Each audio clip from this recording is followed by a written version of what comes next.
Hello दोस्तों, आज मैं लेकर आई हूँ आपके लिए एक कोरियन मूवी एक्सप्लेनेशन जिसका नाम है द मिरेकल। कहानी है दो बहनों की जो ट्विन है लेकिन ऑपोजिट नेचर की हैं। एक है सूमी, एक है रीना। सूमी बहुत शाय है, वो अपने ही रूम में डांस करती है, एंजॉय करती है, लेकिन बाहर जाने से और बाहर लोगों को फेस करने से बहुत घबराती है। उसने अपना एक यूट्यूब चैनल खोला है जिसमें वो सिर्फ गाना गाती है और उसके बहुत सारे फॉलोअर्स हैं। उसके चैनल का नाम है सेक्सी दीवा, जिसपे बहुत सारे कमेंट्स आते हैं उसे अपना चेहरा दिखाने के लिए। लेकिन सूमी बहुत लो कॉन्फिडेंट है क्योंकि ना वो अपने आप को खूबसूरत मानती है, ऊपर से ओवरवेट भी है। उसके ऑपोजिट उसकी बहन रीना एक स्टार की जिंदगी जी रही है। उसके बहुत सारे फॉलोअर्स हैं क्योंकि वो एक बहुत popular pop group miracle girls की मेन डांसर है। रीना बहुत खूबसूरत है और बहुत अच्छा डांस भी करती है, लेकिन वो गाना इतना अच्छा नहीं गा पाती थी, इसीलिए उसके ग्रुप के लोग उसे ज्यादा पसंद नहीं करते क्योंकि वो बहुत एरोगेंट और रूड भी है। एक दिन ग्रुप के मैनेजर रीना के पास आके कहते हैं कि तुम्हें एक एडवर्टाइजमेंट शूट करना है यहाँ के बहुत पॉपुलर मेल सिंगर आन सियोंग के साथ। ग्रुप की दूसरी लड़कियों को ये बहुत अनफेयर लगता है क्योंकि वो डेफिनेटली रीना से बेहतर गाना गा सकती हैं। एक दिन रीना और उसके परिवार का इंटरव्यू लेने के लिए जब प्रेस वाले उसके घर आते हैं तो रीना सूमी को साफ उनके सामने आने से मना कर देती है। भाई बहन के बारे में पूछने पे इंटरव्यूअर को रीना कहती है कि मेरी एक छोटी बहन है जो बाहर कहीं पढ़ाई कर रही है। ये सुन के भी सूमी को बुरा लगता है, लेकिन वो रीना का साथ देती है और सामने नहीं आती। इससे हमें साफ पता चलता है कि दोनों बेशक बहनें हैं लेकिन एक दूसरे को बिल्कुल पसंद नहीं करती। रीना के अलावा जो सूमी को सबसे ज्यादा परेशान करता है वो है उसका स्कूल जाना, क्योंकि स्कूल में हर कदम पे लोग उसे बुली करते हैं। वो सिर्फ अपने दिन काट रही है यहाँ पे। स्कूल में एक ऐसा ग्रुप भी है जो हमेशा सूमी को बुली करता रहता है, लेकिन इसमें एक लड़का है जिसका नाम है ग्योसेओक, जिसको सूमी बहुत पसंद करती है। एक दिन सूमी ग्योसेओक के लिए गिफ्ट लेकर जाती है, अपने दिल की बात बताने के लिए एक लेटर भी लिखती है जो कि वो ग्रुप पकड़ लेता है और फिर तब से वो सूमी की बहुत इंसल्ट करता है। सबके सामने इस तरह से मजाक उड़ाया जाने पे, इंसल्ट होने पे उसे बहुत बुरा लगता है, लेकिन आज भी सूमी ग्योसेओक को पसंद करती है। यहाँ रीना हे सियोंग के साथ एडवर्टाइजमेंट का शूटिंग कर रही होती है और रीना को रियलाइज होता है कि हे सियोंग उससे भी ज्यादा एरोगेंट और रूड है। हे सियोंग अपने आप को एक बहुत बड़ा सिंगर और रीना को सिर्फ एक प्रिटी फेस की तरह देखता है। वो उसे जरा से भी इज्जत नहीं देता। रीना वो सब कुछ करती है जो डायरेक्टर उसे बोलते हैं, लेकिन हे सियोंग को ये एडवर्टाइजमेंट बहुत बचकाना लगता है और वो अपने मैनेजर को बोलता है कि मैं ये एडवर्टाइजमेंट नहीं करूंगा, और इसी कारण रीना के हाथ से भी ये एडवर्टाइजमेंट चला जाता है, जिससे उसे बहुत दुख होता है। यहाँ सूमी अपने डॉग के साथ एक दिन टाइम स्पेंड कर रही होती है। मौका देखते ही वो डॉग घर से बाहर चला जाता है और सूमी उसे ढूंढने के लिए जब बाहर निकलती है तो वो देखती है कि औरत बेहोश पड़ी हुई है। सूमी इस औरत को अपने कंधे पे उठा के उसके घर तक पहुंचाती है। उसकी काइंडनेस को देखकर ये औरत उसे अपने घर के अंदर बुलाती है और उसे बताती है कि दरअसल मैं एक टैरो रीडर हूँ, और वो सूमी को एक टैरो उठाने को कहती है। सूमी जब एक टैरो उठाती है तो वो कहती है कि अब तुम जो भी विश मांगोगी वो पूरा हो सकता है। सूमी मन में सोचती है कि काश मैं अपनी बहन की जिंदगी जी पाती, लेकिन इस थॉट को साइड करके वो कहती है कि मुझे ऐसा विश चाहिए जिससे मैं जितना भी खाऊं मेरा वजन न बढ़े। जाने से पहले वो औरत सूमी को एक नेकलेस देती है। वो नेकलेस पहन के सूमी जब घर जा रही होती है, रास्ते में ही उसे चक्कर आ जाते हैं और वो नीचे गिर जाती है। यहाँ रीना भी अपनी डांस प्रैक्टिस करते हुए एकदम से चक्कर खा के नीचे गिर जाती है। दोनों जब हॉस्पिटल में गिरते हैं और उठते हैं तो उनको रियलाइज होता है कि दरअसल उनकी बॉडी स्वैप हो चुकी है। वो जब एक दूसरे की बॉडी में देखते हैं तो दोनों बहुत घबरा जाते हैं और सीधा छत पे जाके अपने अपने सर पे ईंट से चोट लगाते हैं, क्योंकि उनको लगता है कि चक्कर खा के नीचे गिरने की वजह से ऐसा हुआ है। कुछ भी वापस जैसा ना होने पे जब दोनों नीचे आते हैं तो रीना सूमी के शरीर पे एक नेकलेस देखती है। अब सूमी को वो टैरो रीडर की याद आती है। दोनों भाग के टैरो रीडर के घर जाते हैं, लेकिन वहां जाके उनको पता चलता है कि वो टैरो रीडर 1 महीने की छुट्टी पे चली गई है। दोनों बहुत परेशान होती हैं, लेकिन अब कुछ नहीं हो सकता। दोनों को 1 महीने के लिए एक दूसरे के शरीर में रहना ही होगा। अब दोनों बहनें साथ में बैठ के ये डिस्कस करते हैं कि एक दूसरे के जैसे कैसे रहना है। रीना जो कि अब सूमी के शरीर में है, वो सूमी को कहती है कि बिल्कुल एरोगेंट रहना है, किसी से नहीं झुकना, और वो उसे वो डांस रूटीन दिखाती है जो उसे प्रैक्टिस करनी है। और यहाँ सूमी जो रीना के शरीर में है, वो रीना को बताती है कि तुम्हें कुछ नहीं करना, सिर्फ स्कूल जाना है और वापस आना है, किसी से पंगे नहीं लेने। दूसरे दिन दोनों एक दूसरे के कपड़े पहन के स्कूल जाते हैं। रीना बहुत खुश होती है, उसे अब मोटे होने का डर नहीं है। वो मस्त स्नैक्स एंजॉय करते हुए स्कूल जाती है। वो सोचती है इस दौरान मुझे जितना खाना है मैं खाऊंगी। तभी वो बुली ग्रुप आके उसे बुली करने लगता है और ग्योसेओक उसके हाथ से खाने का डब्बा छीन के उसका मजाक उड़ाता है खुद को पसंद करने के लिए। रीना को गुस्सा तो आता है, लेकिन वो सूमी के शरीर में है इसलिए वो कुछ नहीं कहती। यहाँ सुमी रीना के फाइनल ड्रेस रिहर्सल में जाती है।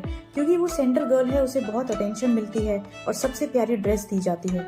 लेकिन स्टेज पे सुमी बहुत घबरा जाती है और अपना डांस रूटीन कंप्लीट नहीं कर पाती। हे सियोंग को यहाँ देख के पता चलता है कि उसे रीना से ज्यादा उम्मीद भी नहीं है। इस फाइनल रिहर्सल के बाद उन सबको अब लाइव परफॉर्म करना है। ये सोच के सुमी बहुत घबरा जाती है और उस नेकलेस से दुआ मांगती है कि वो कुछ भी ना भूले और परफॉर्म बहुत अच्छे से करे। और ऐसा ही होता है। स्टेज पे उसे एक अलग ही कॉन्फिडेंस आ जाता है। वो बहुत अच्छा डांस परफॉर्म करती है, लेकिन उनकी जो लीड सिंगर होती है वो गाना भूल जाती है। उसकी मदद करने के लिए सुमी बहुत अच्छे से गाना परफॉर्म करती है और ये देख के हे सियोंग भी हैरान रह जाता है। स्टेज से उतरते हुए सुमी हे सियोंग के बाहू में गिर जाती है और जैसे ही वो हे सियोंग को देखती है वो उसे देखती ही रह जाती है। हे सियोंग उसे नीचे उतार के चुपचाप स्टेज पे जाता है अपना परफॉर्मेंस देने के लिए। लेकिन यहाँ सुमी तो उसकी दीवानी हो चुकी है। रीना को ये सुन के बहुत गुस्सा आता है कि सुमी ने इतना अच्छा परफॉर्म किया है। वो सुमी से प्रॉमिस लेती है कि अगली बार तुम बेकार परफॉर्म करना, सो दैट मेरे से लोग एक्सपेक्टेशन ना रखें। रीना के फोन पे हे सियोंग का मैसेज आता है। वो चाहता है कि सुमी उसके साथ एक डुएट गाए। रीना को याद आता है कि हे सियोंग उसके साथ कितना रूड था, इसलिए वो सुमी को हे सियोंग के साथ अपना बेस्ट परफॉर्मेंस देने के लिए कहती है। वहाँ स्कूल में रीना सुमी के लॉकर से उसकी जर्नल निकालती है और वो पढ़ने से उसे रियलाइज होता है कि उसकी बहन को कितना कुछ झेलना पड़ता है।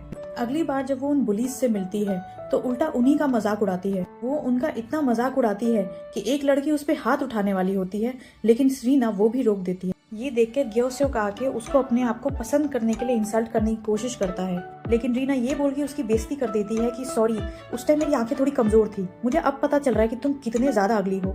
उसका ये एटीट्यूड देख के सब चुप रह जाते हैं। यहाँ हे सियोंग सुमी को छत पे बुलाता है टेक्स्ट करके और छत पे उससे माफी मांगता है पहले मीटिंग में इतना रूड होने के लिए, और साथ में वो म्यूजिक की बातें करते हैं। उन दोनों का म्यूजिक में टेस्ट काफी सिमिलर है। इन्हीं सब बात करते हुए वो एक दूसरे को पसंद करने लगते हैं और हे सियोंग उसे डेट के लिए पूछता है। म्यूजिक स्टूडियो में एक दूसरे का गाना सुन के वो इतने मेस्मराइज हो जाते हैं कि एक दूसरे को किस कर बैठते हैं। शाम को दोनों बहनें साथ में बैठ के अपना अपना दिन के बारे में बताती हैं। दोनों एक दूसरे से झूठ बोलती हैं क्योंकि उनको पता है कि जो भी आज हुआ वो दूसरी बहन को अच्छा नहीं लगेगा। रीना सुमी को याद दिलाती है कि अभी 15 दिन है उनके पास, लेकिन सुमी को अब उसका शरीर नहीं बदलना। सोने से पहले वो उस नेकलेस को फिर से देख के प्रे करती है कि टैरो रीडर कभी वापस ना आए। दूसरे दिन से सुमी हे सियोंग से हर मौके पे मिलने की कोशिश करती रहती है और यहाँ हम रीना को देखते हैं सुमी का जर्नल पढ़ते हुए, जिससे उसे पता चलता है कि सुमी ने बहुत सारी जगह अपनी सिंगिंग का ऑडिशन दिया, लेकिन हर जगह उसे रिजेक्शन ही फेस करना पड़ा। जब ब्लाइंड ऑडिशंस होते थे तब तक सब उसे पसंद करते थे, लेकिन जैसे ही वो सामने गाना गाती है हर कोई उसे रिजेक्ट कर देता है। रीना को रियलाइज होता है कि सुमी जैसे इंसान के लिए दुनिया कितनी अनफेयर है। यहाँ क्लास में रीना के सामने उसकी क्लासमेट्स उसी के गाने में डांस परफॉर्म करती है। रीना को उनका डांस देख के हंसी आ जाती है तो उसकी क्लासमेट्स उसे चिढ़ा के कहती हैं कि तुम डांस करके दिखाओ, और रीना बहुत बेहतरीन डांस करके दिखाती है। अब गे सियोंग भी उसे अलग नजर से देखने लगा है। यहाँ सुमी हे सियोंग का कंप्यूटर यूज करते हुए ये देखती है कि वो भी उसके फेसबुक ग्रुप सेक्सी डीवा का फैन है, तो उसे एक उम्मीद होती है कि शायद जब मैं अपने शरीर में भी चली जाऊंगी तो हे सियोंग मुझे पसंद करेगा। और यहाँ रीना गलती से लाइव स्ट्रीम कर देती है सेक्सी डीवा ब्लॉग्स पे। उसको रियलाइज नहीं होता, लेकिन अब सब उसकी शक्ल देख पा रहे हैं। सडनली लोग उसके लुक्स को लेके बहुत मीन कमेंट्स करने लगते हैं और उसे अनसब्सक्राइब करने लगते हैं। ये चीज जैसे ही सुमी को पता चलती है वो अपने बिस्तर पे जाके बहुत रोती है और नेकलेस से प्रे करती है कि काश ये एक बुरा ड्रीम हो, ऐसा कुछ हुआ ही ना हो। और सुमी ये देख के हैरान हो जाती है कि दूसरे दिन ऐसा ही होता है। इनफैक्ट रीना को भी याद नहीं रहता कि वो गलती से कल लाइव स्ट्रीम चली गई थी। सुमी को रियलाइज होता है कि जो भी वो इस नेकलेस से मांगती है वो सब पूरा हो रहा है। अब वो आज पूरे दिन इस नेकलेस की पावर को टेस्ट करती है। उसे पता चलता है कि जो भी मैं मांगती हूँ वो सच हो रहा है, लेकिन साथ में उसके किसी क्लोज इंसान का जरूर कुछ नुकसान होता है। जैसे वो अपना पसंदीदा खाना विश करती है, गे सियोंग पे उसी को गाने को कॉपी करने का इल्जाम लग जाता है। और जब गे सियोंग लाइव परफॉर्म करते हुए अपना गाना भूल जाता है, वो प्रे करती है कि वो अच्छे से परफॉर्म करे, और ऐसा ही होता है। गे सियोंग बहुत अच्छा परफॉर्म करता है, लेकिन उसके क्रू मेंबर को बहुत बुरी तरह चोट लग जाती है। गे सियोंग अपने पे लगे हुए इल्जाम से बहुत दुखी होता है। सुमी उससे मिलने जाती है और वो अपना गाना कंप्लीट करते हैं। अगले दिन रीना बहुत खुश है क्योंकि आज 30वां दिन कंप्लीट हो चुका है और दोनों बहनें आज टैरो रीडर के घर जाती हैं, लेकिन उन्हें पता चलता है कि टैरो रीडर अभी वापस नहीं आई है। सुमी को महसूस होता है वो शायद उसी की वजह से है। इस बार वो नेकलेस से प्रे करती है कि टैरो रीडर वापस आ जाए, और अब इसके नुकसान में हे सियोंग और रीना की डेटिंग की खबरें हर जगह फैल जाती हैं।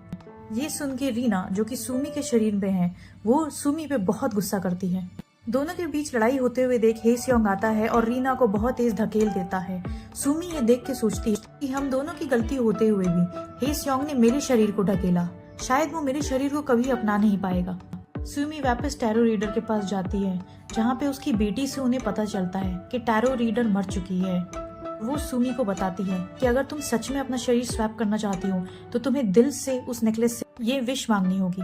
अगर तुम दोनों में से किसी का भी नियत डगमगाई तो ये विश ग्रांट नहीं हो पाएगी। जैसे ही रीना को ये शर्त पता चलती है, वो खुशी से पागल हो जाती है, लेकिन सुमी के फेस पे डाउट देख के वो उसे बताती है कि हे सियोंग को पहली मुलाकात में मैं बिल्कुल पसंद नहीं आई थी। वो सुमी को ये एहसास दिलाती है कि वो रीना के शरीर से नहीं बल्कि सुमी की पर्सनालिटी से प्यार करता है। सुमी को ये भरोसा देके अब दोनों बहनें दिल से ये विश मांगती हैं, लेकिन दूसरे दिन तक भी कुछ नहीं होता। दूसरे दिन जब दोनों किसी काम के लिए बाहर जाते हैं तो सुमी देखती है कि रीना की तरफ एक गाड़ी तेजी से चली आ रही है। सुमी अपनी जान की परवाह ना करते हुए भाग के रीना की जान बचाती है। जब हॉस्पिटल में दोनों की आंख खुलती है तो दोनों की बॉडी स्वैप हो चुकी होती है और यहाँ की जो डॉक्टर है वो बिल्कुल टैरो रीडर की तरह लग रही होती है, जो उन्हें बताते हैं कि क्योंकि अब तुम एक दूसरे से इतना प्यार करते हो, पूरी तरह से एक दूसरे को अपना चुके हो, इसलिए तुम दोनों की बॉडी स्वैप हो चुकी है।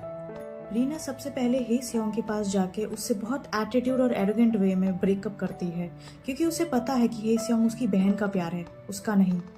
वहाँ ग्यो सियोक, जो पहले सुमी को बुली करता था, अब वो उससे माफी भी मांगता है और इनफैक्ट ये भी बताता है कि वो उसे पसंद करने लगा है, लेकिन सुमी उसे रिजेक्ट करके चली जाती है। सुमी को ये देख के बहुत अच्छा लगता है कि रीना के कारण लोगों का उसको देखने का नजरिया बदल चुका है। हे सियोंग अब एक सिंगिंग कंपटीशन रखता है। रीना जिसका फॉर्म लाके सुमी को देती है और उसे जाने के लिए कहती है। सुमी भी खुशी खुशी जाती है क्योंकि वहाँ पे उसे हे सियोंग को देखने का मौका मिलता है और सुमी वही गाना गाती है जो हे सियोंग और इन्होंने साथ में गाया था। हे सियोंग को सुमी की आवाज बहुत अच्छी लगती है और एंड में हम देखते हैं कि वो साथ में एक गाना रिकॉर्ड कर रहे हैं।